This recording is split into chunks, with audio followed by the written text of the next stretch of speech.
என்னுடைய திருவாடனை தொகுதியிலே 2,86,644 பேர் வாக்காளர்கள், அதிகாரப்பூர்வமான வாக்காளர்கள்.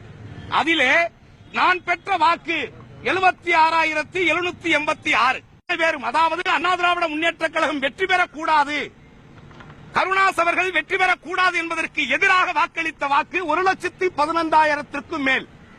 வாக்கு அளிக்காதவர்களுடைய வாக்கு 80,000 பேர். நன்றாக யோசித்து பாருங்கள். 1,15,000 80,000 பேர் வாக்கே போடவில்லை. ஒரு நீதிபதி கூட சமீபத்திலே ஓட்டு போடாத உனக்கு கேள்வி கேட்பதற்கு தகுதி இல்லை என்று சொல்லியிருக்கிறார். உண்மைதானே?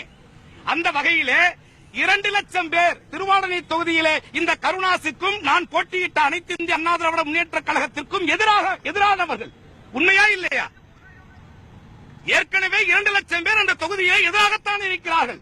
புரட்சித் தலைவர் அம்மானுடைய ஆட்சி வரக்கூடாது, இரட்டை இலட்சியம் வெற்றி பெறக்கூடாது, கருணா சட்டமன்ற உறுப்பினராக தேர்ந்தெடுக்க கூடாது என்று சொல்லி 2 லட்சம் பேர் ஏற்கனவே இருக்கிறார்கள். எனக்கு வெறும் 76,786 பேர் வாக்களித்திருக்கிறார்கள். ஆக இது திட்டமிட்டு பரப்பக்கூடிய ஒரு பொய்யா